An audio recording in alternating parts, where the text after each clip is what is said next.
good transforming robots wage war against evil transforming robots, as well as an eviler giant transforming robot. Special guest Clinton Festa joins us to discuss conspiracy theories about Optimus Prime's death, gender in robot-based fiction, and the forgotten Dinobot. There's more than meets the eye when we find out if the Transformers, the movie, stands the test of time.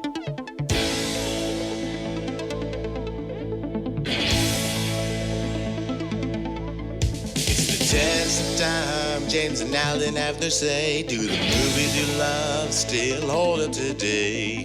James says gladiator with a glutton. Alan says as a father, blah blah. It's the test of time, James and Alan have their say. Do the movies you love still hold up today? Test of time, James and Alan have their say. Do the movies you love still hold up today?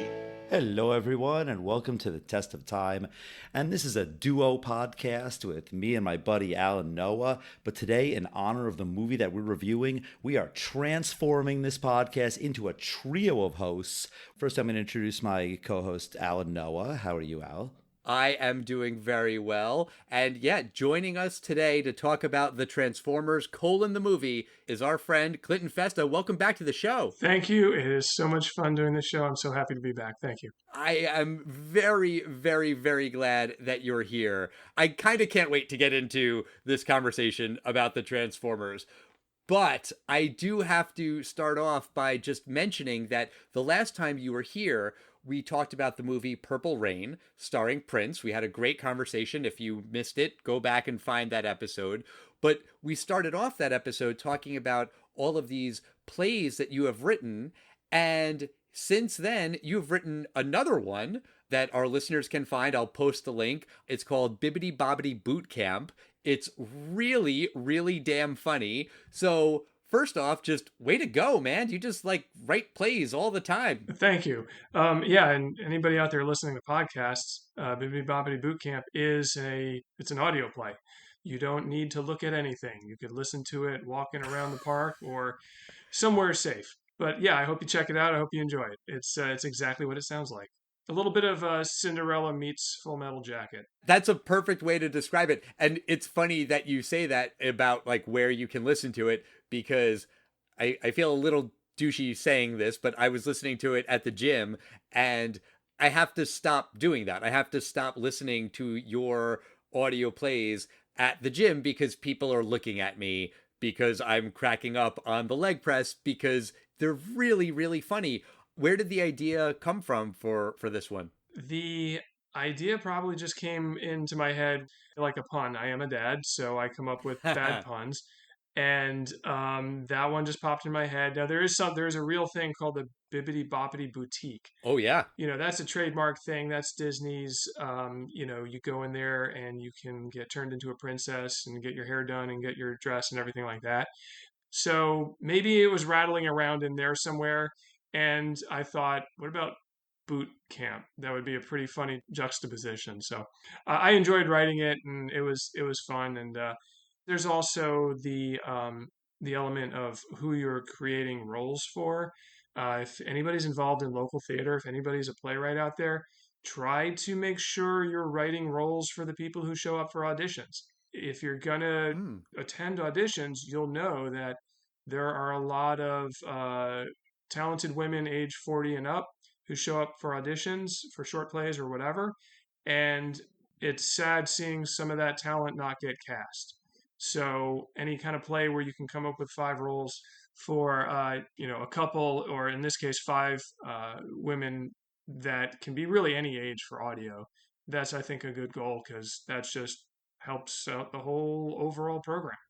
And the voice actors in this particular play were really good. I mean, they were good in the others too, but they have real talent. They sell the premise. You buy these women as fairy godmothers, the sound effects. I mean, it all comes together really well. And that I just got really lucky because I got a really good director. You submit a play, if it gets selected, you're kind of done with it unless the director reaches out to you. The director in this case was able to put together such a good cast. I was really thrilled with how it turned out. Definitely. But so I wanted to kind of start this conversation about Transformers kind of going back to when you and I met, Clint, Yeah. because we met as perfect strangers freshman year at Cornell. We talked on the phone once before, but we met in the dorm, and very quickly we realized that we had a love of the same kinds of pop culture things, and not just, we both love The Simpsons because everyone loved The Simpsons, but we loved Weird Al, we loved Norm Macdonald. Yep. Were there any others that were like kind of more niche that you and I had in common? Weird Al right away, because I remember thinking, I'm going to have to make sure this guy's okay with some of my Weird Al albums. And then you were said, what, are you kidding me? And you showed me you had, I think, discography to date. And Yep, I was like, correct. oh, dude, I don't have that one or that one. We'll listen to this all the time. Yes. And we'll have a little Weird Al to talk about in this episode. Yes. But I bring that up because our Venn diagram of pop culture touch points was basically just a circle. But the Right. one thing where we didn't overlap was you loved the Transformers, and you talked about like watching the cartoon as a kid, Yep. and I just never was into that. And I felt like that was like the one thing we couldn't bond over, because you were like, wait, you never watched Transformers? And I was like, mm-mm. And you were like, wait, what? Huh? That was my sliver on my side, and on your sliver was probably Star Wars. Okay, fair. I just hadn't seen it. And I did eventually see all of them, and a lot of great things to say there. But at the time, right, I was a Transformers dork, and that is going to be one of my questions for tonight is where are you guys at with Transformers? Because once you get me started, Well, I think that's a good thing. James, did you watch Transformers like when you were a kid back in the 80s? I actually was much more of a He-Man guy, along with Thundercats. That's the other T that I was into. and G.I. Joe was huge too. So, I mean, if I remember right, those are the four big ones. I liked the other ones as a kid, Thundercats, G.I. Joe, and He-Man. But in my head, there was such a big interest gap between Transformers and the other stuff. Transformers was the number one. For sure. I watched all the other stuff. It was on TV and other things beyond that, well, the Disney Afternoon and stuff like that. But the Transformers hit me like it was mythology. The movie came out after season 2 and before season 3 and 4. And Hasbro, the toy company, had a lot of heavy-handedness in the production of these stories. And I think the writers really did an admirable job, especially with the series, because to me, the characters were great. And the story was about like the kind of indefinite struggle for energy and the impact it has on peace and prosperity in any culture anywhere. That it really is a recurring theme in the series. But the movie comes out in between like the 1985 sort of present day season 1 and 2, where all of the characters change into a minivan or maybe a cool airplane. And then the later seasons where you're not cool if you don't turn into some sort of cosmic spaceship. And that had to have been kind of hard, I think, picking up the movie, because they really do assume, like mythology, like if you were to go see a Greek tragedy in ancient Greece, they're not going to tell you who Heracles or, Atreus is. They're just going to go into it and you're going to have to know. And that's how they do this movie. Yeah. The movie, when it came out, I guess I was second or third grade. I was already a Transformers fan, and I was really excited to see the movie. And being a kid, I thought, oh, well, when a movie goes out in the movie theaters, it's there for like 6 months, right? And I was going to see it, and I wanted to see it, but I'm also 7 years old. And then I did start hearing rumors from people who had seen it. And I said, no, there's no way they did that. And you guys know what I'm talking about. So I did not see the movie in the movie theaters. Oh. Not that I was necessarily avoiding it, just that I sort of like I kind of lost some interest, and then I ran out of time. And then before we know it, the new school year starts, and we're already into season 3 episodes, because this stuff moves fast. And now I'm seeing the effects, and now I'm just sort of like, well, that's it. So the moment passed, I never saw it in the movie theater, and I didn't really get around to watching it until after college. And I was like, all right, I'm going to deal with this. But what they did give you in season 3 and 4 was the return of Optimus Prime as like this zombie controlled by the quintessons, which was just disturbing. And eventually, at the end of the series, they did bring him back. And they didn't just bring him back, they used the word resurrection. Oh, I've heard some writers talk about this. I heard one writer call him like an Abraham Lincoln kind of a character, but you're talking about somebody else when you're using terms like resurrection. yeah. That's Jesus. That would be Jesus. Yeah, and he's not just Autobot Jesus. He's Transformer Jesus because it's for the Decepticons too. Like his return is for the peace of all. He stops some horrible plague that's affecting all the Transformers. So that's not happening in the movie. That happens in the end of season 3. Keep in mind, season 4 is only a couple episodes, so this is very near the end of the series. In the movie, though, they kill him off. The stories I've heard is Hasbro told the writers to do that. But I have so many conspiracy theories on that. And then they bring him back as a zombie, as if to say, shut up, he's dead, leave it alone and quit crying, third grader. And then I did hear a writer say, we brought him back because we had to. The fans demanded we bring him back. So he Right. did come back, and, all is well in the end. I think it really just came down to greed. I don't think it's too much of a conspiracy theory, even that evil. I think the person was just kind of like, so he'll die and we'll give him like new people they'll love. Like, I think they were just probably like stupid. I don't think they're like, let's give all those kids nightmares. I just don't think they even cared because they were too dumb to think about that 5-year-olds are watching this hero every single day, that like leader hero. And then boom. Did you notice the first wound he takes? No, what's that? He gets speared in the side. Ah. Yeah, Jesus on the cross gets speared in the side. Optimus Prime takes like a lance in the side. I mean, if you were to like pinpoint the location on the body, I think the writers were doing that because I don't think they were thrilled with the idea of having to kill off Optimus Prime. I think Hasbro told them to do it, but it was, let's make some new toys. And Yeah. Optimus Prime, if you own the toy, was painted red and blue, and that's Autobot colors. Purple and like lime green are more Decepticon colors. They weren't really selling many Optimus Primes. If you look at the people I knew, what do you do if you want to get people to buy a toy? You make a new Autobot leader. What's the first toy you're going to get? It's the Autobot leader. Well, by gosh, let's make 2 versions of it. So you've got Hot Rod and Rodimus Prime, and yes, those were 2 separate toys. You could buy Hot Rod, and you could buy Rodimus Prime. So this is just sort of the formula for increasing your sales. And my really kind of bizarre theory is that they had a bunch of Optimus Primes left over. And the reason I think that that's plausible is because of Ultra Magnus. I owned Ultra Magnus, and when you bought that toy, you get an Optimus Prime. It's the weirdest thing, but the way he transforms, you don't see this in the cartoon, but the way you make this Transformer, this Autobot come together in his robot form, you have a all-white painted Optimus Prime, and it's him. And you put that in the middle, and you fold the rest of the toy around it. So not only are we killing off Optimus Prime, but we're going to sell you his ghost. Whoa. Yeah. So that's how I got a version of Optimus Prime. I never owned the real one. And now you're watching Series 3.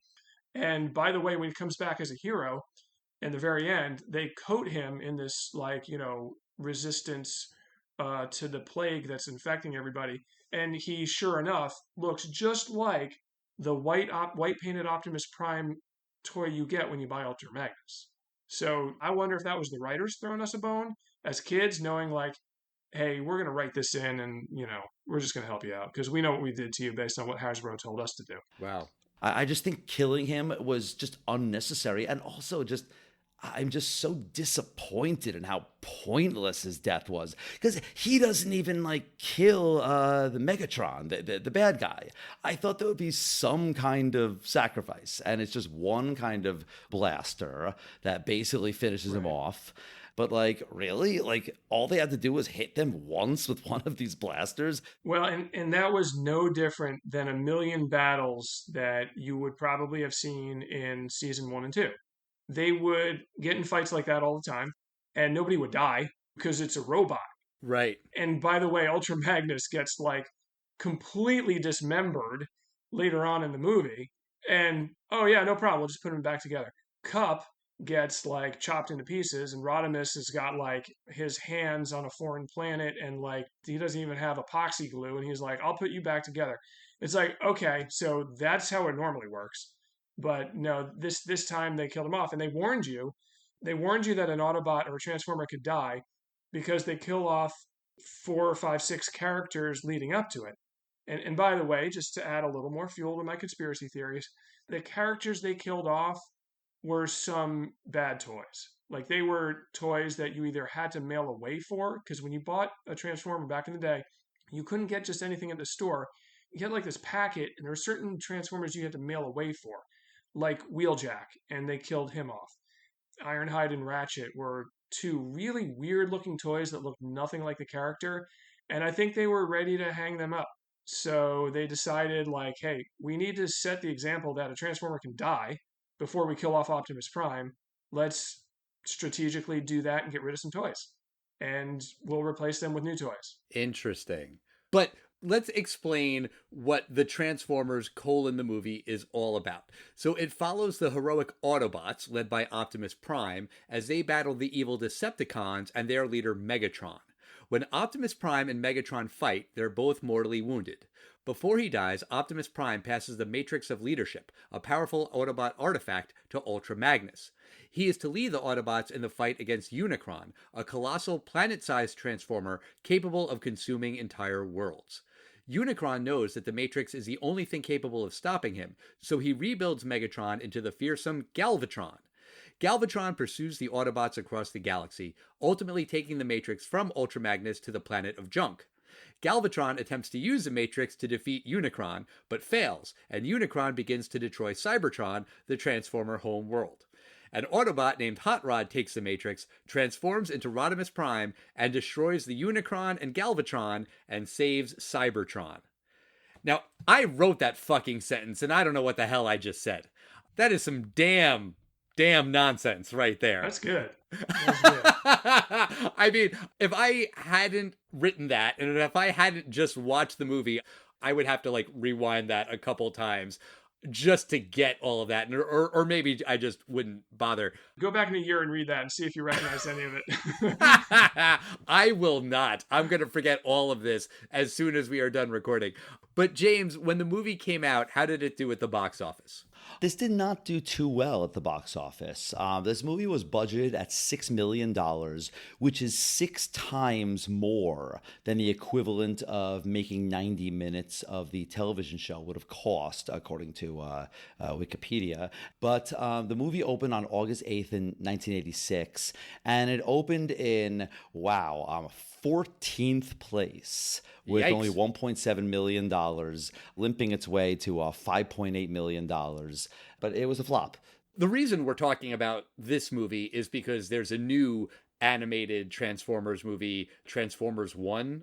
And I saw a review of it just today, and I scrolled through it really quickly. One line caught my eye where it said that the movie has to sort of explain who these characters are and what's going on in this universe for people who are new to Transformers. And you kind of said earlier, Clint, that this movie doesn't bother. No. I was lost right out of the gate as somebody who does not know this franchise, does not know this IP. I saw the Michael Bay movie, the first one, at your house, actually, Clint. I don't even remember if you were there. I know your brother was there. I don't remember that. I did see that in the movie theaters, and I was thrilled that they brought back Peter Cullen to voice Optimus Prime, because that's a big deal.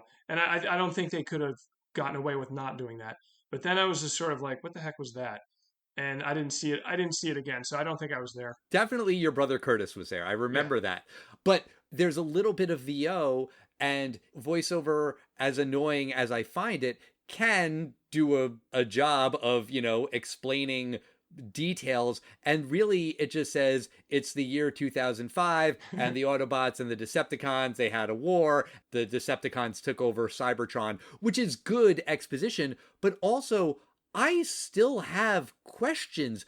What the hell are these things? They're alive, but they're robots. So who made them? Did humans build them? Because they transform into Earth vehicles, and then there's also Dinobots and Insectobots and a lot of bots that look like things that we have on Earth. Sharkobots. Right, they're shark bots. They speak English. They turn into cars that we have. Who is this human that's with them? Like, I have so many questions, and the answer that the movie gives to those questions is you don't get to find out. Go and watch the cartoon. Too bad for you. You don't. It assumes that you've seen everything, and there are answers to those questions. The Dinobots were built on Earth. The Insecticons, same thing. They didn't all come from Cybertron. They crash landed. Yeah, they're answers. So how much time do you got? Because they don't explain that, and they just jump right in. I think it's for people that were already Transformers fans. Right. And now on that, though, they don't explain any of the lore at all. But they do something that a lot of movies would do. And, Clint, as a playwright, you want to name drop your characters. So you'd be like, yeah, Susie, how are you? But it's way too obvious. There's a line that the adult human says on the radio. He says, "Tell my son Daniel that I love him very much." And I'm like, wait, does he have multiple kids and he loves Daniel the most? The reason they name dropped him so deliberately is because he's a new character. Oh. It's now 2005. So the person you're talking about, the dad, is Spike. Witwicky is his name. He's a teenager throughout the whole first two seasons. And he's a major character. He's like the human friend of the Autobots. And if you watch the beginning, if you're familiar with all the characters that were already from the first two seasons, they name drop the new characters. And this really does focus on a lot of new characters, like a new core team. To Hasbro's credit with the writers and everything, one thing this definitely successfully accomplished is launching a new line, launching a new season, and having it be a new world with Ultra Magnus and Galvatron and all of these new characters. Megatron becomes Galvatron, so we watch that happen, which is good. Show don't tell, right? But Ultra Magnus is just there. Cup is just there. Hot Rod. They get name dropped in a little more of an introduction than, say, for example, the Dinobots, because everybody knows the Dinobots. They're in the movie because of popularity. The Dinobots were hugely popular. They messed up. There are 5 Dinobots, and you only ever see 4 at a time. And they forgot about the Stegosaurus, and I forget his name, Snarl, Slag, Sludge, whatever. Yeah, but there's this one blip of a scene where Ultra Magnus says, in like the middle of the movie, "Guys, we got to get out of here. We have to abandon Earth." And the Dinobots are all listening. And for that one, 2 seconds, you see the Stegosaurus. And you're like, they didn't forget about him. They just didn't draw more than 4 at a time. And so when they wind up on the Quintessence planet, it's 4 Dinobots. And you're watching this, you're like, okay, you never introduced them. You probably should have, because then you would have realized, wait, I think we forgot one. Well, it's funny that you mentioned the Dinobots. The one name that I remember and the one character that I can really easily identify is Grimlock. Because he starts every sentence with, "Me, Grimlock, don't like that," or whatever, which gets really old really fast. To be clear, I'm not saying that I like it, but every time he says something, I'm like, okay, I know who that is. That's Grimlock. Yep. I don't really like Grimlock, but whatever. And I have to just go back a little bit that Daniel is a new character. Right. That's really, really fascinating to me. I would have never guessed that, because he makes so much sense that there would be a human boy in Transformers, right, in the movie, sure, but also in the cartoon, because that's your proxy for the audience. I assume that's like the bulk of their fan base. And all this movie does is torture this poor kid. Yeah. He's separated from his father for no reason that we're ever given. He loves Optimus Prime. He watches him die. He gets like an exoskeleton, which is cool, but then he just falls over himself all the time. I mean, they're not particularly nice to this new kid. One of the things I liked about this, though, was that every time they had to run, all of the Transformers would just bolt, and they would forget about him. And it was RC, who was like the mother character, that would like, "Oh yeah, Daniel, everybody else would be like, come on, kid. And you thought to yourself, like, oh, right, they're not mammals. Right. They didn't have kids, so they probably don't have like a parenting bone in their body. And that kind of explains that. And the other thing I liked about the usage of Daniel is, the famous trope of like pet the cat? Yeah. Like it's famous in The Godfather. You have to identify this mob boss as a good guy because you want the audience to be on his side. So what do? You introduce him. You don't even show his face yet. At the beginning of the first Godfather movie, you see him petting a cat. Well, I think Daniel is that cat. When we meet Daniel, he's fishing with Hot Rod, and Hot Rod is nice to him. Like Hot Rod is petting the cat, he's being nice to the human because this is about Autobots. So then, as a side note, they catch a fish. Now, a Transformer's not going to eat a fish, but then they have to run. So Hot Rod carefully throws the fish back in the water, and I think to myself, like, you're about to kill off Optimus Prime, but by golly, that fish better be catch and release so we don't screw up with the kids' heads, Right. Well, you mentioned that they're not mammals and they don't have kids, but also RC is a girl robot. And cool, that's great. Representation matters. Don't get me wrong. But I was just surprised that there was a girl robot because then that does imply that all the other Transformers are male. And why do these robots have gender at all? That's actually a touchy topic. Oh, is it? Is that like a season of the show or something? No, not really on the show. So that has been something that has been a blind spot by the creators of just about all robot-based fiction for generations. Like the Transformers were guilty of that in the first two seasons. On Cybertron, Optimus Prime had sort of a girlfriend, Alita 1. Okay. But this is something that's kind of, I think, really gotten under a lot of fans' nerves, especially female fans of the Transformers, is like, dude, why is there like one token female robot? Why aren't there more? There actually are a few others in the Transformers series. But yeah, that's a lightning rod right there.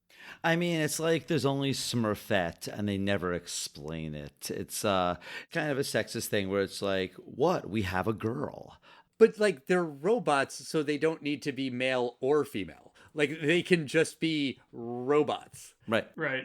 Let's talk a little bit about Unicron, which I definitely thought was unicorn the first time I heard it. But Unicron is basically a cross between the Death Star from Star Wars and a butthole, right? Like it is capable of destroying planets, and it looks like it has a butthole that devours the planets. Yeah, the intake. Yeah. I will say that I thought of it immediately as Galactus, the character from the Marvel universe. Not Yeah. I don't think he's been in the MCU, but from the comics, that he eats planets. Or like Sauron a little bit, a Sauron in space. Then, of course, it transforms into a robot. And then I'm like, now I get it. You're a robot. He's Typhon from Greek mythology. The big, giant, blocks out the sky creature who, at the end of like the rise of the Olympians, they have to destroy him, and they do. And he's supposedly falls out of the sky and is buried under Mount Etna in Sicily or something like that. But that's probably your best comparison that I can think of is Typhon, that the character from Greek mythology that is just this ginormous creature. Well, okay, really the best comparison is the Death Star, right? I mean, kind of. That's just where my mind goes. And also voiced by Orson Welles in like the last thing he did before he died, days before he died. Apparently the audio was so unusable that they had to use like state-of-the-art synthesizer technology to be able to put it in the movie. And I guess that probably made it sound more robotic. So fine, that works as he's playing a robot.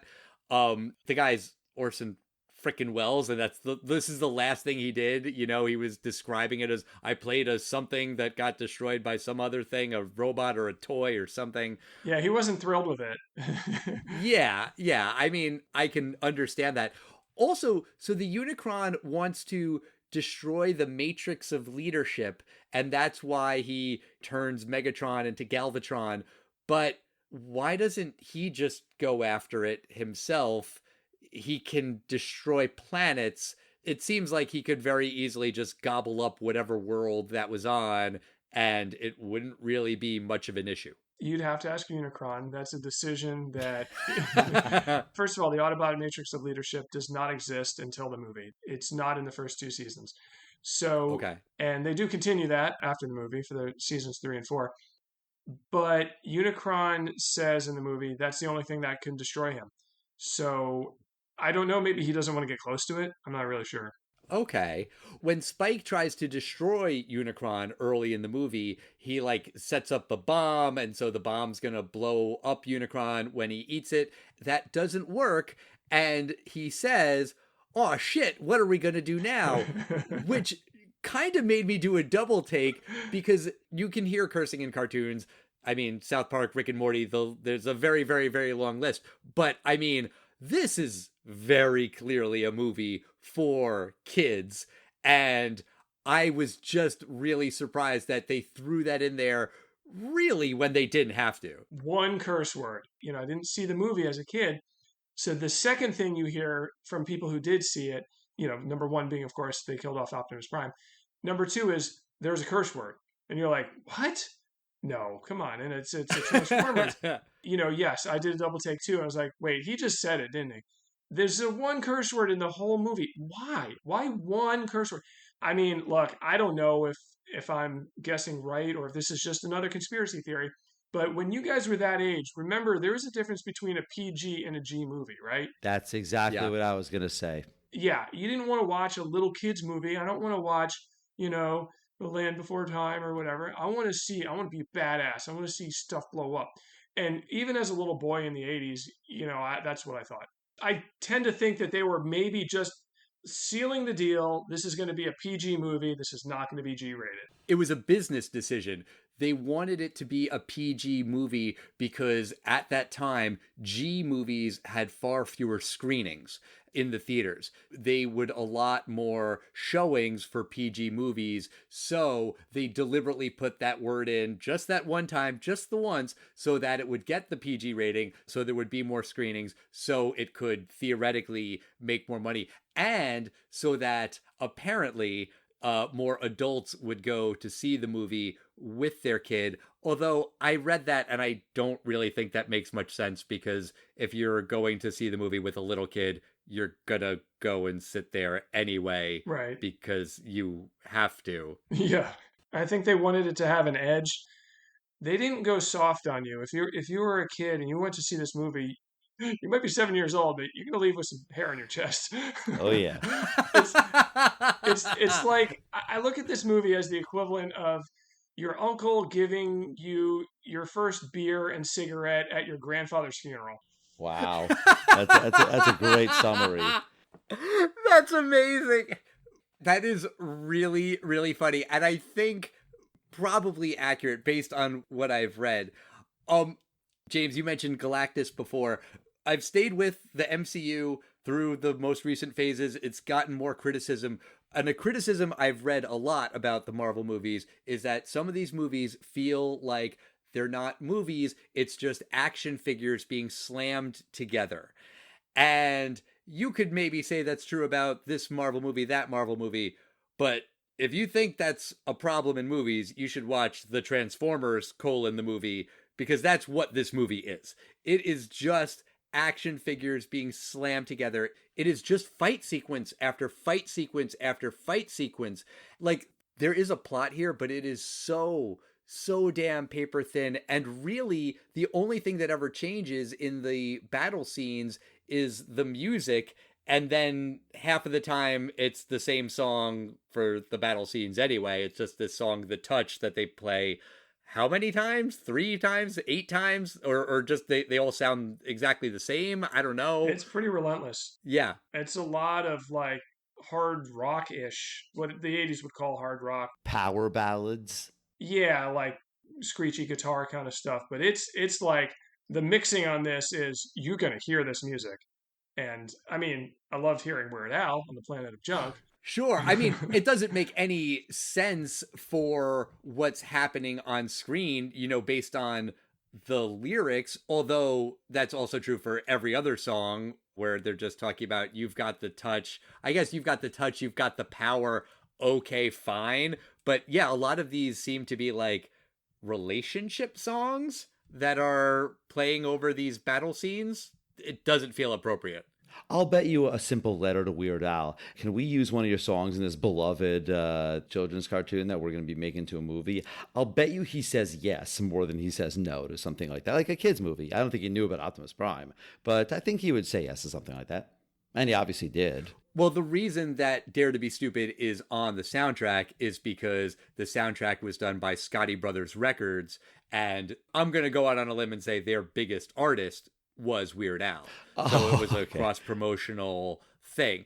Clint, were there any other things you wanted to touch on about this movie? Well, I mean, just the cast real quick. I think we have to acknowledge it. If you want to see a movie with Leonard Nimoy, Robert Stack, Eric Idle, Orson Welles, I'm going to be leaving people out, Judd Nelson. It's some of the best voice actors of all time, like Peter Cullen, Frank Welker.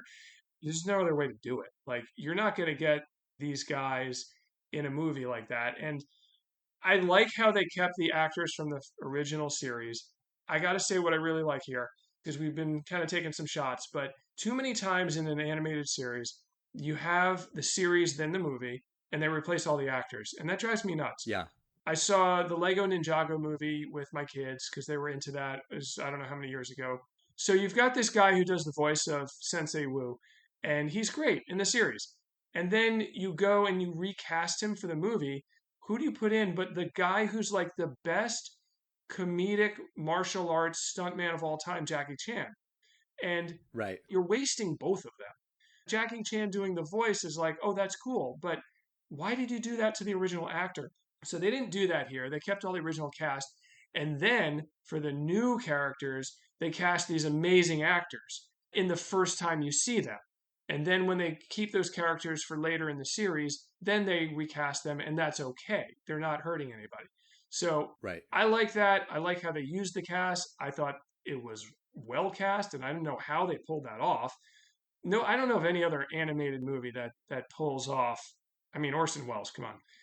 You know, you unlocked a random memory from my childhood. I must have been like 5 or 6 years old, and I went to the video store, which is what you did in the 80s, and I was so excited because there was a Smurfs movie. I remember it was something called like Smurfs the Magic Flute or something. All the voices were different. Brainy Smurf and Smurfette and Papa Smurf. No one sounded the same. So I was like, what the fuck is this? Just if you think it's okay to do that, to recast for no reason, imagine this. The Muppet Show, season 1, season 2. Now we have the Muppet movie. Let's recast all of them. Let's give them all different voices. That's insane. Why did they do that? Right. I mean, maybe it's the idea is to put a big name on it and draw a crowd and sell tickets, but I like the way they did it in Transformers. They didn't recast. And just to acknowledge whoever assembled this cast, well done. Get it? Assembled Transformers. Gosh, I'm doing it involuntarily now. And Clint, you mentioned that you wanted to play a game with us before we started recording. What's the game? Okay, just a few questions. This is what I call this, gosh, that reminds me of.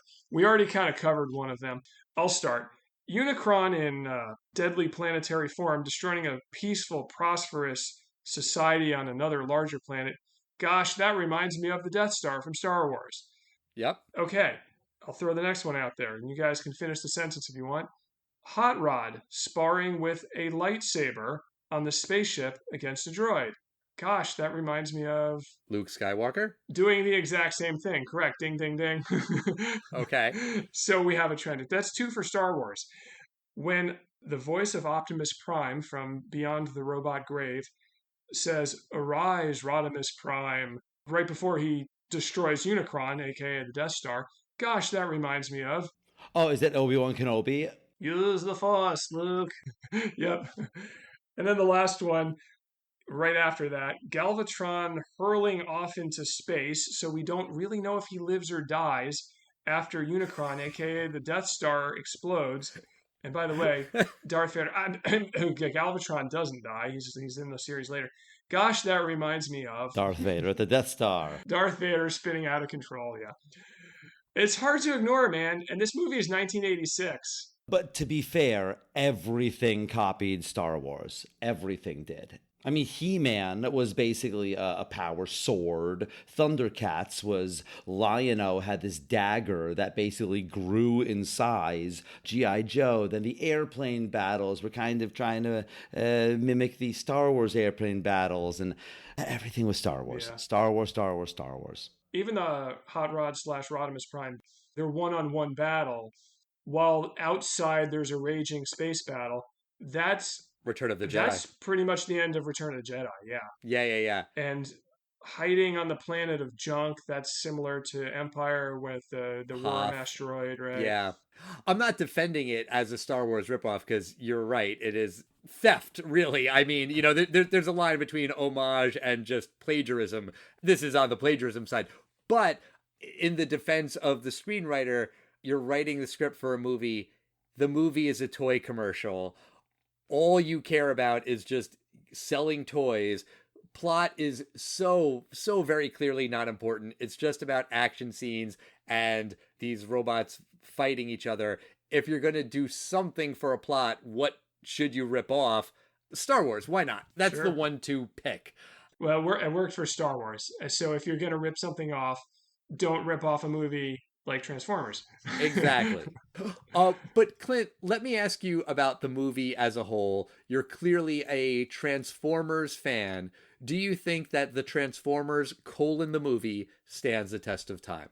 No, but I go beyond that. Okay. I ask the question, how fast does it not stand the test of time? Right from the beginning, we probably should have had a photosensitivity warning Oh, on yeah. this one. Yep. Holy cow. And I'm not joking here. This might have caused seizures. Yeah. Right? It's bad. And when you make light in a cartoon, when you literally make certain parts of the screen glow and light up, there's a whole technique to that, which involves like shining light and cutting it out and having it shine through. That's a lot of work. But man, the flashing, especially when Unicron has to like beat down Galvatron emotionally with all that red light, there's just a lot of it. Yeah. You know, the big one is they would just not kill off an Optimus Prime type character in a kid's movie today, or a movie where your audience is clearly your customer who's buying the toy. They wouldn't do that. I think a lot of people in our generation who saw the movie, maybe they didn't leave the movie theater crying, but only because the death came 20 something minutes in and they had like an hour left Right. to sit through. But I think it caused a lot of heartache and a lot of tears. That's just wouldn't happen today. But really, I think the moment it does not stand the test of time. So Unicron killing the Peaceful Planet is kind of the cold open, and then they do the Transformers theme.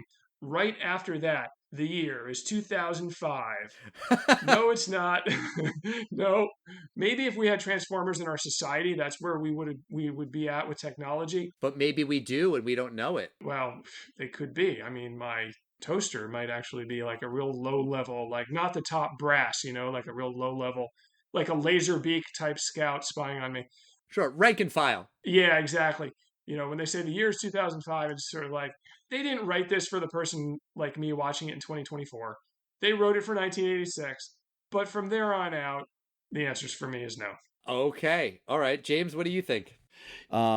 Something that bothered me about this film that I would see in a lot of kind of a lot of the longer, even the Disney kind of films, you could tell that this was made to be broken up into like a 5 days in a weekday. You could play this movie Yes. over the course of 5 days because there were a lot of parts where they would fade to black and then immediately fade up from I don't black. think they ever did, though. But that's interesting because they would do that with He-Man. He-Man released a feature-length animated film, not the Dolph Lundgren film, that they would later chop that up. They did the same with DuckTales. But I have to say, this film does not stand the test of time. I was kind of interested in seeing it because I was really interested in this kind of epic death of this character that I'd kind of see and learn about. It's absolutely nothing when Optimus Prime dies. I mean, his deathbed words are kind of nice, but I feel like you're just watching a random 3 to 4 episode arc of loosely put together stories. Like Alan says, there is a plot, but mostly it's just a bunch of action sequences tied together, and there's kind of a MacGuffin they're going for, I guess, and a bad guy that's approaching. And maybe if you have nostalgia for it, go watch this film. It's probably pretty cool for you, or it'll make, unlock your nightmares from a kid when this guy died. But for me, it really did nothing for me. I don't recommend it to people that are not Transformers fans. So no, for me, it does not stand the test of time. We're 0 for 2, Al. Is it going to be 1 and 2, or is it going to be 0 and 3? Let's hear it, Al. Of course, this movie does not stand the test of time. This movie was really hard to watch. It's like less than an hour and a half, and I was so bored. I kept checking to see how much time was left, and every time that I checked, I was like, oh dear God, there's that much. Even when it was like only 10 minutes left, I was like, God damn, I really just want this thing to end. I mean, we've watched a lot of movies on this podcast. We've watched a lot of bad movies on this podcast. This might be maybe not the worst, but definitely top 5 or bottom 5, I guess. This is a bad movie. I take notes when I watch movies for the podcast, and I'm just going to read one of my notes as I watch the Transformers, the movie. What is happening? I stopped to jot that down because I was so confused. Not even just in like the big picture of like, why are these robots very Earth-based if they're not from Earth? And, how are they sentient, and do they have souls, and why can they die? And all of these big questions, which I did have, but also I couldn't tell them apart. They all look the same. The action sequences are well animated, and I get it that a lot of people worked very hard, and this is impressive animation for 1986, but I was just lost. I didn't know which ones were the good guys who were hitting the bad guys, or the bad guys hitting the good guys. I just couldn't follow it. I didn't care. I had no emotional investment. And yeah, I get it that this was made for people who had already watched the cartoons, the first 2 seasons. Cool. But you gotta try to make it somewhat approachable for people who aren't there. Maybe you can relate to this too, Clint. You go to see movies with your kids. A lot of times when I take my kids to see a movie that they want to see, that's a kid's movie, I'm into it. Like I'll be invested, even if I don't love it. Okay, I can get into the stories and the characters and whatever, and I can sit there for an hour and a half, 2 hours, and at least be engaged on some level. Yeah. I could just imagine parents taking their kids to see this in 1986 and just like falling asleep, or trying to and not being able to with all the flashing lights and the power ballads. Maybe it was impossible. Probably would be pretty hard to fall asleep, but yeah. So the parent that took their kid, assuming the kid's a Transformers fan, that's why they're there. Right. You would have already bought your kid some of these toys, or at least 1 or 2. So you might have some idea. If you saw the first 2 seasons, and actually a lot of it makes perfect sense. I know that's like a huge leap of faith. That's fair. But now that I got to put myself in your shoes here, because when you see an Insecticon close up munching on the side of Autobot City or whatever they called it, because that was a one-off, the Autobot City thing. They'd replace that with another, like an actual character called Metroplex. But when you see that, yeah, how do you know that's a Decepticon, and how do you know what they're doing? When the Constructicons form Devastator, first of all, you see all 6 Constructicons, the green and purple, construction vehicles, and they're standing in robot form, and you just know Megatron's about to give the command, Constructicons form Devastator. You've seen it 20 times. You know he's going to do it. You know he's going to start pounding on the wall, and he's going to use brute force. I mean, it's like second nature at some point. It kind of makes sense. And because it makes sense, it's not so bad as the way it would be for somebody who didn't know the characters in advance. And I get that. And I think that it's a thing that they say all the time with any movie, still to this day in 2024, when there's a movie that's based on IP, which is most movies, it's the line that the star says, the writer says, the director says in interviews when they say, hey, this is for the fans. But even if you're not a fan, this movie is for you too. It's like the spin, right? And very often that's not really the case. just random example, the Super Mario Brothers movie, there's a lot of winks to the audience if you know your Super Mario lore that you're going to get certain things and certain references that might fly over other people's heads. But if you've never heard of this game and you've never played a game, you can still just follow, okay, this is the good guy, that's the bad guy, he's trying to rescue her. You know, like, it makes sense. Yeah, they didn't try here. They didn't try with this one. I don't think they put any energy into that at all. No. Because I think what they were doing, they succeeded, is they were launching the new round of Transformers. When you watch the first two seasons, they do go back and they start on Cybertron and then they have to leave because they're almost out of energy. But then they go back on and off throughout the first two seasons from Earth. It's hard not to admit is some of the coolest stuff when you're a kid watching this is when they go to Cybertron. So I think they figured that out and said, you know what, we're gonna shoot this 19 years in the future. And by the way, we're 19 years after 2005, so there's some symmetry there. Yeah, okay. We're going to basically make more of the Cybertron stuff. It's going to be in space and more of that cool stuff. So that's what they did with this movie. They might have hurt their cause by alienating some viewers with killing off Optimus Prime and maybe some other things, but they definitely successfully broke away from the toy that turns into the minivan and got more into the toy that turns into a starship. And they pulled that off, and this movie accomplishes that, and they stuck with it.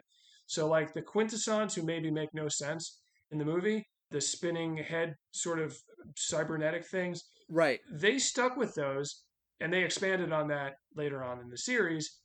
And that's what this movie was doing, and it did not care to do. It's almost like not sure that it really cared to do anything else. It wasn't for the person who showed up late and couldn't get a ticket for Top Gun and said, let's see Transformers instead. You know, it wasn't for that person. It was for the Transformers fan before and after, really. Well, and also it's a toy commercial. And to that point, there's an interesting story, though, on the season 4. And this is not a conspiracy theory. This is something that a writer said in an interview, a writer of the TV show, the episodic cartoon. So they're going to do like a 3 or 4 episode season 4 and just a short one, and that'd be it. And there's probably a budget thing or something like that. Hasbro goes up to them and they have a number. This is how many new toys we're going to push out, and we want you to introduce all of them. And it was some crazy 100-something number. And a lot of them are like 5 robot teams that form one big thing. It was a high number, and the writers did the math on the runtime of the remaining episodes and got back to Hasbro and said, with this request, we're going to have to introduce a new character every 28 seconds. Jesus. Do you really think we can write 4 episodes where we do that? And Hasbro backed down a little bit and said, yeah, that's kind of impossible. Okay, just do your best. When we were aging out, when our group was kind of aging out of this, there were all sorts of Transformer toys that were for sale, and you didn't really ever see them in the show. And that was a little weird, but there they were. And that's kind of what they were going for start to finish. Well, all 3 of us said this movie doesn't stand the test of time. And I hated watching the movie. But I very much enjoyed this conversation. Clint, I will watch any movie, as terrible as it is, as terrible as the Transformers : the movie. I'm a little hesitant to say or worse, because I'm a little afraid of what that might open in terms of Pandora's box. But the point is, Clint, thank you very much for coming back on the show, and you are welcome to come back anytime. Oh, that is a relief. I was worried I wasn't going to be invited back, and you're going to really rethink your policy about letting the guest pick the movie. No. Not at all. I love you. I will talk with you about anything. It's always a good time. Yeah, maybe pick a movie that's a little better next time as just I'll try. A friendly request. Absolutely not. Pick a bad movie. I don't mind watching bad movies with you. For you, this could be great. We'll have more to talk about. Thank you again for joining us. I will post the link for Bibbidi Bobbidi Boot Camp. Please keep writing these plays. I will continue to listen to them. Thank you. Probably at the gym and get funny looks. I don't care. It's worth it. But thank you again for joining us. That's going to do it for us this week. Next week, we are going to be talking about the movie Trainspotting with film producer Jonathan Weissler. I haven't seen that movie in years. Looking forward to revisiting that. Hey, you know what you should do? Go on Apple Podcasts and write us a review. Write a review. Not just hit the 5 stars, but write something. It can be 3 words. Love the show! Exclamation point. Still, that would help us. It would help people find the show. We'd really, really appreciate that. You can write more than that if you like. But write into us at Test of Time Pod on Facebook, X, Instagram, Threads. Let us know your thoughts about Transformers, this movie, Optimus Prime, Autobots, Dinobots, Sharkobots, Insectobots, Constructionobots. But you're glaring at me because I'm getting these names wrong. Got the first 2 right. Okay, well, I was close on the others, maybe? You're good with your prefixes. Sharkticons, Insecticons, Oh, I'm so sorry, Sharkticon. Constructicons. Well, you hear the con in there. They're Decepticons. Oh, okay. All right. Sorry. But, yeah, we'll see you next week, everybody. Bye. Bye.